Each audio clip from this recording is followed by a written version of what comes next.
अस्सलाम वालेकुम ख़वातीन व हज़रात। सीमा हैदर केस के हवाले से एक ख़बर निकल कर सामने आ रही है। अल्लाह करे इसमें हकीकत हो। ख़बर यह है कि मोमिन साहब को जो हिंदुस्तान की जांच एजेंसियाँ हैं या जो गुप्त इदारे हैं, खुफिया एजेंसियाँ हैं, उन्होंने मोमिन मलिक साहब को लेटर लिखा था कि भाई हम सीमा के हवाले से कार्रवाई कर रहे हैं, तो उनसे कुछ मालूमात हासिल की, उनसे कुछ चीज़ें डॉक्यूमेंट्स मंगवाए हैं। तो ये ख़बर हमारे तक पहुंची है।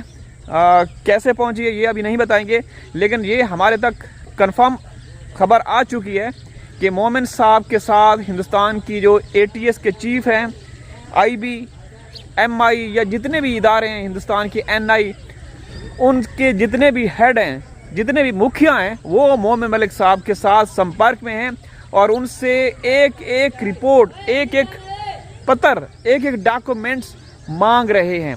दोस्तों बहुत बड़ी खबर है। काफ़ी अरसे के बाद, काफ़ी समय के बाद ये खबर निकल कर सामने आई है।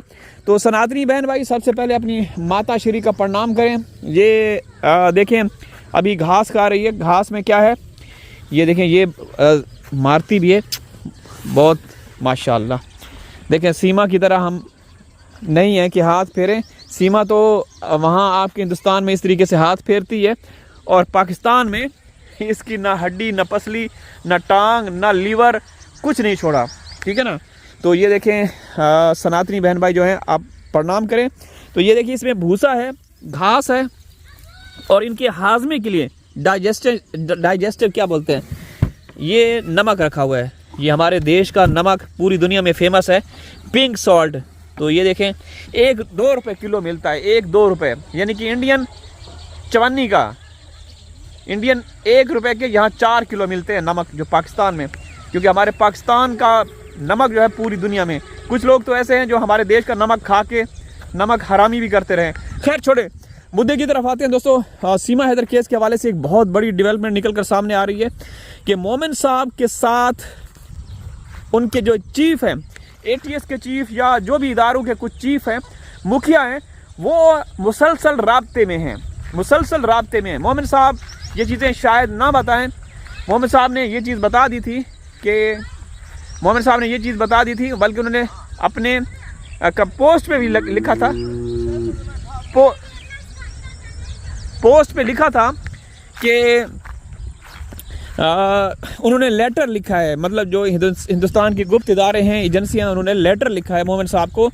और अब जो तफसीलात निकल कर सामने आ रही हैं वो ये हैं। दोस्तों बहुत अच्छा लगा ये सुनकर कि मोमिन साहब से सीमा के बारे में सारी तफसीलात, कि किस किस अदालत में केस दायर किया गया, किस किस अदालत ने सीमा के बारे में कौन सा फैसला सुनाया, किस किस पुलिस स्टेशन में सीमा को तलब किया गया, कहाँ कहाँ सीमा गई, कहाँ कहाँ नहीं गई। मोमिन साहब के पास वो सारा जो मटेरियल है, मवाद है, कंटेंट है सीमा को लेकर के, मोमिन साहब ने वो चीज़ें भी भिजवा दी हैं। नाचना, गाना, ठुमके लगाना। फिर ये है कि सीमा के घर में जो गेस्ट आते हैं, वो सब, उन सब की जो भी वीडियोस हैं, मोमिन साहब ने सारी की सारी चीज़ें जो भी हिंदुस्तान के जो इंटेलिजेंस ब्यूरो हैं, IB या जितनी भी एजेंसियाँ हैं, उनको भिजवा दी हैं। तो दोस्तों ये देखें माशाल्लाह, हमारे गांव में परसों बारिश हुई थी और बारिश के बाद हरियाली देखें, ये घास है, माल मवेशी के लिए घास, और इस साइड पे ये मूंग की फसल है। इतनी खूबसूरत फसल माशाल्लाह। तो दोस्तों ये ख़बर सुनकर मुझे बहुत अच्छा लगा।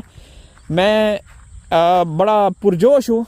उम्मीद भी हूँ कि अब जो है सीमा नहीं बचेगी, क्योंकि हिंदुस्तान के जो इदारे हैं वो सीरियस हो चुके हैं। भले सरकार सीमा की सपोर्ट करे, जब इदारे या एजेंसियाँ सही उस पर आ जाए ना, तो फिर सरकार भी कुछ नहीं कर सकती। ऐसा है ना दोस्तों। तो बहुत अच्छी खबर है दोस्तों। अल्लाह करे, अल्लाह ताला से हम दुआ करते हैं कि अल्लाह पाक हैदर को इंसाफ दिलाए। ये ख़ास मौका है, सही समय पे ये चीज़ें हो रही हैं, एक्शन लिया जा रहा है। अब आगे चल के देखें सब, फिर मैं कहूँगा, देखें सरकार तो भरपूर तरीके से सीमा का साथ दे रही है, इसमें कोई दो राय नहीं है। बिल्कुल हम इसमें कहने में वो नहीं, हमें हेजिटेशन हो रही कि सरकार सीमा का साथ नहीं दे रही। सीमा का साथ सरकार दे रही है, लेकिन अब जो इदारे हैं अगर तो वो सरकार के दबाव में ना आए, पुलिस क्या है, पुलिस तो कुछ भी नहीं इन इदारों के सामने। सरकार की अगर बात करें, यूपी सरकार या जो आपकी मोदी सरकार है, अगर वो इस केस में, इस मामले में मुदाखलत ना की ना, तो अब दूध का दूध और पानी का पानी ज़रूर हो जाएगा। ठीक है ना दोस्तों। ये देखें, ये साल भर का भूसा, इस साल जैसे गेहूं की फसल काटी गई तो ये भूसा है स्टोर करके रख दिया गया है। ये अगले साल गेहूं की जो फसल होगी इंशाअल्लाह, तो उस वक्त तक ये चलता रहेगा।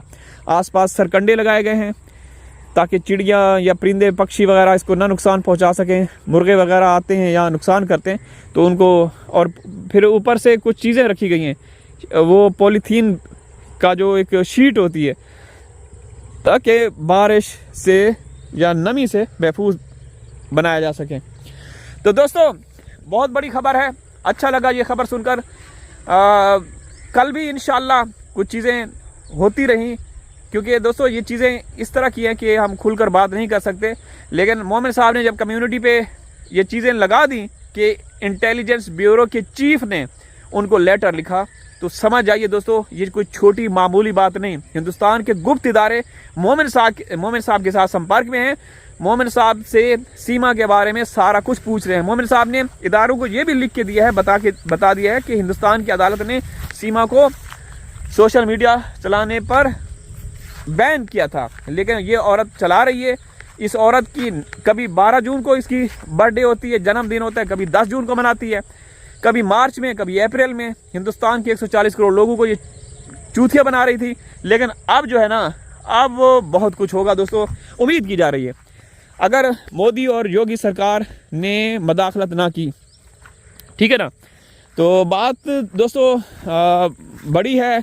अल्लाह करे कि कोई एक्शन हो और ऐसी खबर आए कि सीमा हैदर केस में आया एक नया मोड़। सीमा को जांच एजेंसियों ने, जो हिंदुस्तान के जो भी गुप्त इदारे हैं, उन्होंने हिरासत में ले लिया और उसकी जांच चल रही है, पूछगछ हो रही है। ऐसी खबर हो और हम आपको खबर देने में, जब खबर दें तो हमें भी मज़ा आए और आप लोगों को। तो दोस्तों ये देखें, ये हमारा बाग, अब वो बाग ना रहा जब मैं दिखाया करता था, हरा भरा बाग। तो इस दफ़ा हमने अपने सारे जो भी बाग हैं उनकी ऊपर से इस तरीके से कटाई करवा दी, क्योंकि एक वायरस ने इतना शदीद हमला किया जिसकी वजह से हमें ऊपर से ये सब कुछ कटवाना पड़ा। देख रहे हैं आप लोग। तो अल्हम्दुलिल्लाह ये शाखें निकल रही हैं, तो इंशाअल्लाह अगले साल ही, ये देखें, कहते हैं कि ज़िंदगी का आगाज़ कहीं से भी हो सकता है। तो यहाँ पे देखें, ये सारी हरियाली होती थी, लेकिन अब ये सूना सूना वीरान सा है। कोई बात नहीं, इंशाअल्लाह अगले साल फिर यहाँ पे आऊँगा, ठीक है ना। तो ये चीज़ें, ये नज़ारे दिखाऊँगा इंशाअल्लाह। अस्सलाम वालेकुम।